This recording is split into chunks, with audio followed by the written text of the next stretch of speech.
to my huge channel, everybody. Today we're here again to talk about a designer, and as you might have seen from the title of this video, you know who we are going to talk about today. And I think it's super interesting because it's not a designer that many people talk about, especially not in a very positive context, in my opinion, when it comes to fashion or high-end fashion, because as we all know, the brand is most famous now for something pretty different that we do not call really fashion, but what is behind the whole story. I think many people didn't even know that Michael Kors was designing for Celine and was the first designer ever after LVMH bought the brand to design as a creative director the ready-to-wear, which has never been really designed before from a real creative director. So I cannot wait to talk about this person because I think it's super interesting, and I think it's more interesting, you know, we all see these videos, there are like 100 and tons about Martin Margiela or Raf Simons and all these people that obviously seem very interesting, and I actually usually like it more to deal with these people who are not liked a lot, kind of, and also do not have a very good reputation, and I usually want to see what's behind that and if that is true. So if you like my previous videos and if you will like this one, do not forget to subscribe or follow me on Instagram. And yes, let's start. So let's start with the first sentence we see on Wikipedia when it comes to this person, and it says Michael David Kors, born Carl Anderson Jr. How's that possible? Did he like completely change his name? I don't know. Was born 9 August 1959, so he is apparently 63 years old. He will turn 63 this year, so he's not that old. He's an American fashion designer. He's the honorary chairman and chief creative officer of his brand. Like, when I read sentences like this, I'm like, you're the honorary chairman of your own namesake brand. Like, who honored you to get to this position? Because it's your brand anyway, but it's okay, maybe there are different stakeholders. And he's well known with the brand Michael Kors, which sells men's and women's ready-to-wear accessories, watches. You all know these watches, people. I know that maybe not 6, but like 8 years ago you've been wearing them. I haven't forgotten about that. And he was a ready-to-wear designer at the French house Celine from 1997 to 2003. So it's been like 6 different years at a French house.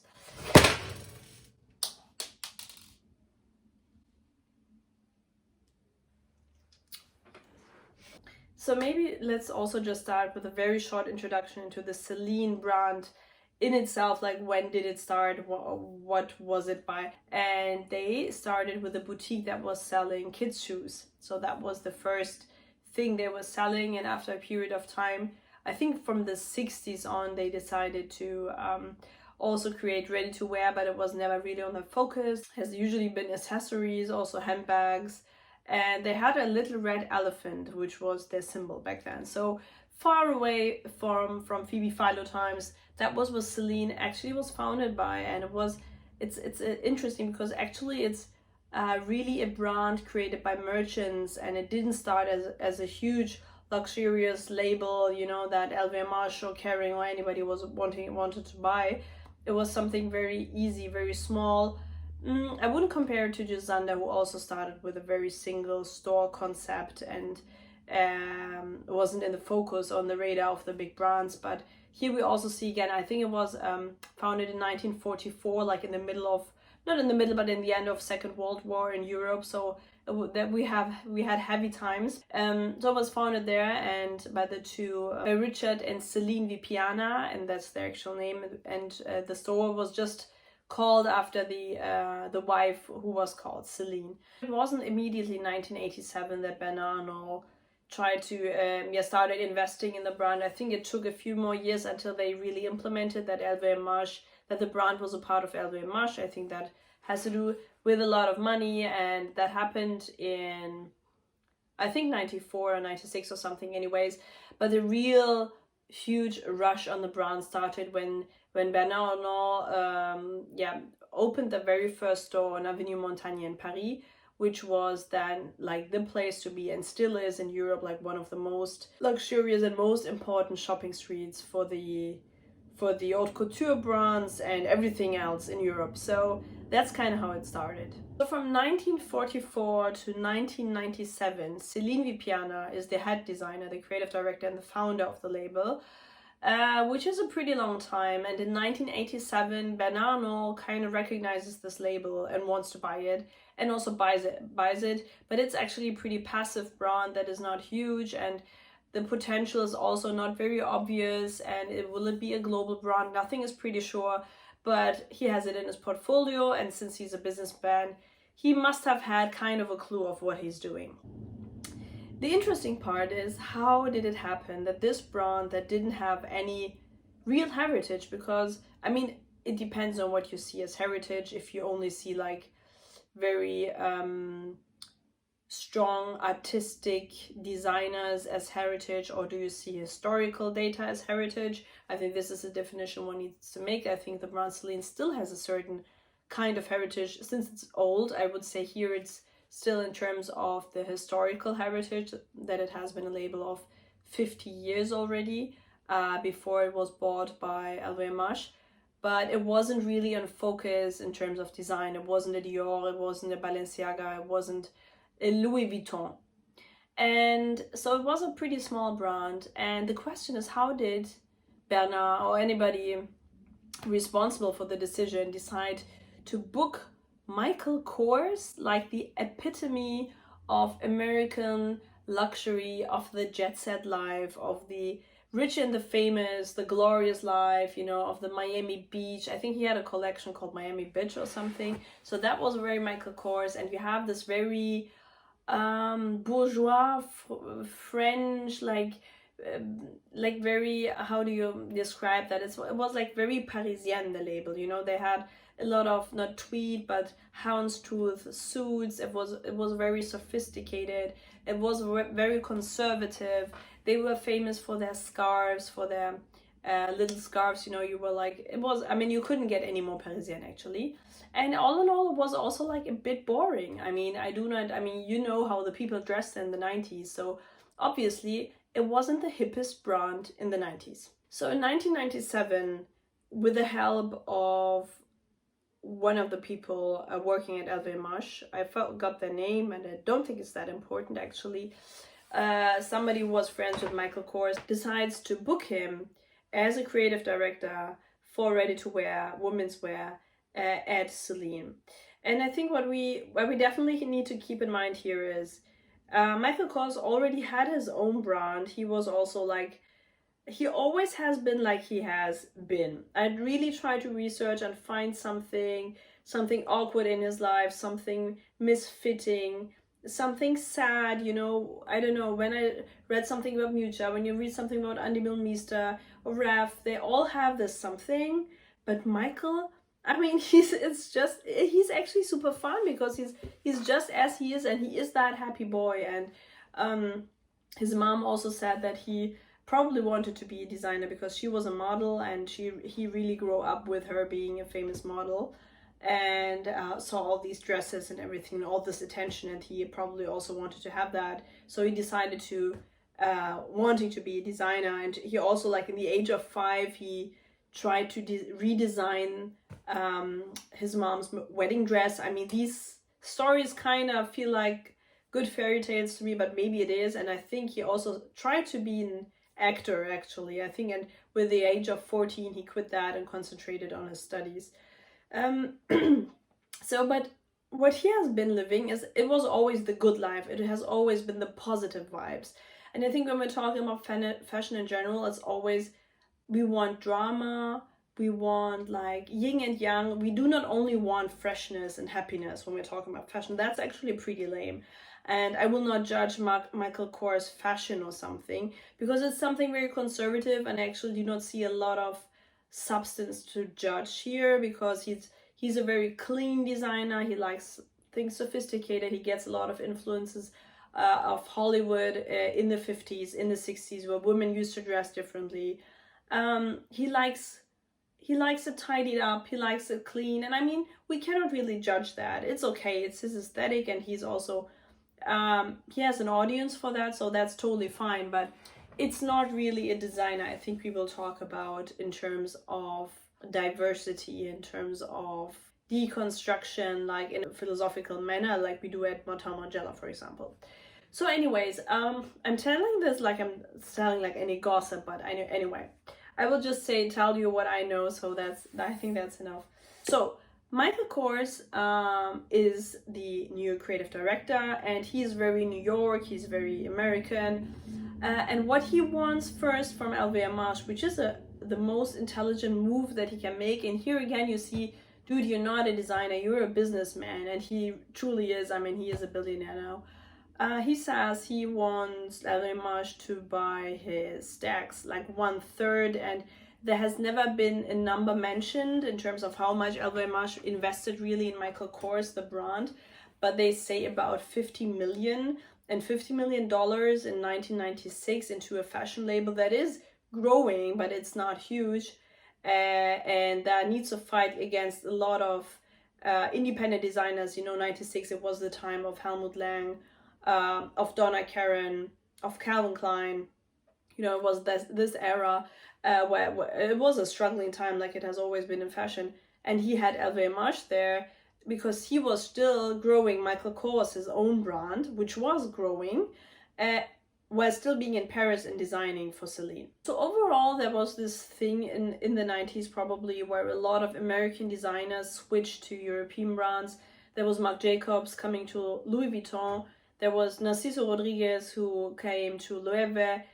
So that was happening a lot. And Michael Kors coming to the smallest of these European brands, to Celine. So there was this gold rush kind of feeling of Americans suddenly coming to Paris. And we have to also bear in mind that for the American designers coming to Paris and working for a French brand was something huge, and still is. I mean, you have restricted amounts of design houses, so having the chance to come to Paris and design for them was huge. So that's also another reason when Michael Kors was asked, like, okay, why did you even do that? You could also have like grown your label on your own. But he was like, well, I also wanted to do that. I mean, of course, he has a different thing in mind than Marc Jacobs. We saw that. He was definitely more artistic at Louis Vuitton. And he also, for example, sold his whole label almost to LVMH. I think they own completely Marc Jacobs now. And Michael Kors was always thinking about the business side of all of this. He was like, okay, they will invest into my own brand, and I'm coming here and I'm going to pep it up here a bit. Because in my opinion, when I was like, okay, why did they think of Michael Kors? And if we're thinking of a label that didn't exist before, it didn't really have an audience, like a target or anything, but you want the target to be as young as possible, there is this guy in the US who has all the high society friends, who has a label already with customers. To me, it seems a bit like a win-win situation, because they've also bought his contacts with him, like a bit like a PR thing. I mean, to me, it totally sounds like a PR thing, because Michael Kors hasn't been anywhere before that, and usually French brands are pretty selective, especially at where you come from, where you have learned, where you have interned, where you have worked. That it's a bit obvious to take Michael Kors, like the cool guy from the US, for this French brand. And what was like the ideology of Michael Kors? In his own words, he said he wants it to be a mix of Monte Carlo freshness and like some wilderness from Tahiti, and all together in this image of some jet set life. I mean, he very recently, I think he still had campaign photography. It's not recently, but in his own Michael Kors times, like in the end of the 2000s, like at safari, in Africa, at a yacht. Usually it's something like that, and that's also his aesthetic. It's always a bit sporty, always very lightweight. He's especially focusing, for example, even when he used fur, when it was still okay in the 90s or 2000s, he said he always very strongly focused on the fabrics. And this was something he also learned a lot from. That's what he said, because in Paris you had the chance to produce everything you were thinking of, and he definitely used that. And he also created an image of Celine that didn't exist before. Or of course you can say, well, there hasn't been anybody before him, so apparently there needs to be any kind of image. But I still think that when we look at the designs, the clean shapes, of course it's been the 90s, but also this Americana sporty spirit, while also integrating this luxurious and still Parisienne finesse to all these things. I think he managed to manifest the ground for the brand Celine. After his departure in 2003 or 4, I don't know actually. I think it 2003, because he has been there for 6.5 years. There have been a few interviews. There's not a lot about Michael Kors Celine era on the internet also, for example, but on print nothing actually. And they were also like asking him, what did you think about the time? How was Bernard Arnault? And he seemed like a neglected kid in the interviews. He was like, okay, well, it is pretty obvious that if you do not work at Louis Vuitton or Dior, you're just not that important, you get neglected. And he was not a spoiled kid, you know, everything was working extremely well. I think the time he got into the brand, they were making sales like 7 to 11% with handbags, and that has been like the main segment of Celine. And of course usually it's the profit is usually the highest when it comes to accessories, especially handbags. And at the end, I think when he left, I think it was around 40%. They had a huge Asian concentration. I was also not aware of that. They had like 40 or 50 stores or counters in Asia, in Shanghai, in Tokyo, and everywhere. And he managed to build all of this up and also make it like an awareness and create awareness in the US for this brand, because not only do the American brands want to, or the American designers want to be recognized by the Europeans, but also the European brands, no matter how sophisticated and cool they are, want to be recognized by the world, and especially by the US. So he managed to do that. In my opinion, it all seemed like a PR thing also a bit for LVMH, so they made a lot of money with him, while also using his surrounding, in my opinion. And people managed to turn Michael Kors customers maybe also to Celine customers. And after he left, of course, there was this black hole of 4 years, I think, and then Phoebe came and everything, of course, totally changed again. But I still feel like Phoebe built on that manifest of minimal luxury, back then still very minimalistic in my opinion, and this very it was very feminine back then, of course it was, but it had this very flawless, easy breeziness to it.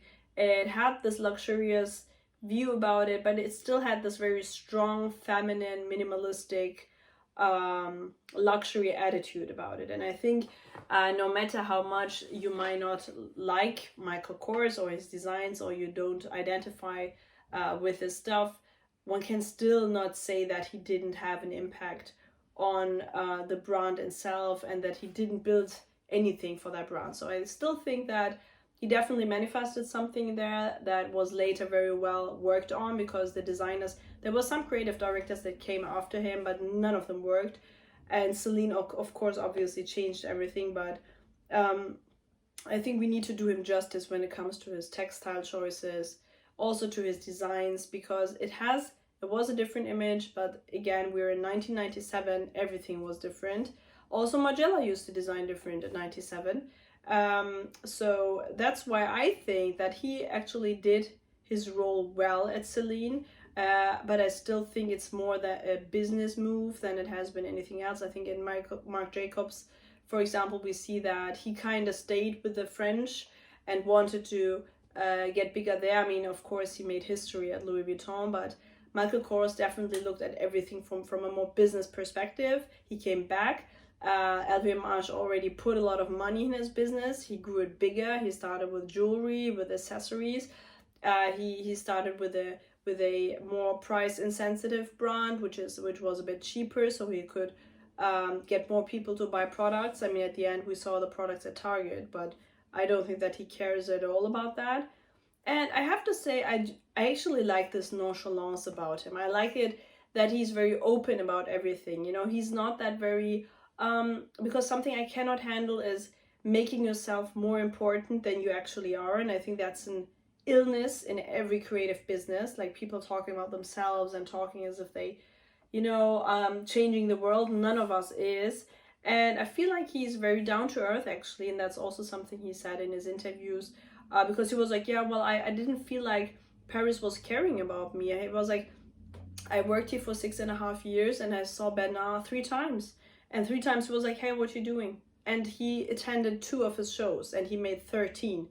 Like, nobody really cared about him, actually, in Paris. And even though he changed that much, and later on he said, well, maybe the reason why so much change was because I wasn't a spoiled kid like the other designers. I was just doing my job, and it was a hard job, but I was doing it anyway. And I wasn't crying about anything. I was just doing it. And maybe if I would have, Bernard would have also seen the brand or him from a different perspective. But he actually didn't even care about that. He was like, yeah, well, they didn't really care about me, but I also like kind of don't care about them. And I'm just going back to the US. And he also says like, I feel like in that Sex and the City episode, that was when he left the brand, where Carrie is in the last episode where she's leaving Paris. It's like, yeah, been there, done that, but now I can just go home, like Spider-Man. No, but that's been his story, and I know this might not maybe be as inspirational a story as maybe like Prada's story or someone else, but I still think it's interesting to enlighten like what has been at Celine pre-Phoebe Philo, and how important is Michael Kors, and one should still not only identify him with his brand Michael Kors or Kors Michael Kors, because the runway, for example, is actually pretty good. Of course, from a very conservative perspective, usually I think it's very closely related to the Max Mara design, etc. But still a designer we need to acknowledge, and that has a different sense. Like, he's the businessman out there, and that's something I actually pretty much like about him, because he's very honest about it, and that's something we are totally missing at other designers who are just like more like artists. And he, in my opinion, is not an artist. It doesn't behave like an artist, at least. So that's why I actually like Michael Kors. So, and of course, I have also seen him at Capri, when I was in Capri once in Italy. And I was going down to the coast, and we wanted to get on a boat. And there was this guy, like extremely red, blonde hair, and he was going to his private little boat. And he wanted to go to his helicopter because he wanted to go to Ischia or something, to another island. And that other guy who was on his boat was in our hotel, and we talked with him at the evening. And he was like, yeah, you know what? He's the most sympathetic guy ever. He was like, what? Where do you need to go? And he was like, yeah, I also wanted to go to the other coast or something. And Michael Kors immediately said, yeah, come over, get into my boat, and we're gonna go there, and we're gonna leave you there and stuff. And so he seems pretty human, and it isn't as cold as many other designers, I think. So that's actually something that makes him pretty sympathetic. And yeah, we like Michael Kors, I think. So this has been it. This hasn't been like, I don't know, my usual videos. I think I will do these kind of things more often if you like it, because I do not always I don't always have the time to do a lot of my research, so sometimes I just like to share the things I already know. So if you're interested in this, please let me know down below if you're interested, and if not, wow, I have no idea. Also just write it down below, and do not forget to subscribe if you like this extremely interesting story about Michael Kors, our new favorite designer. We will only wear head to toe Michael Kors from now on. So happy evening, guys.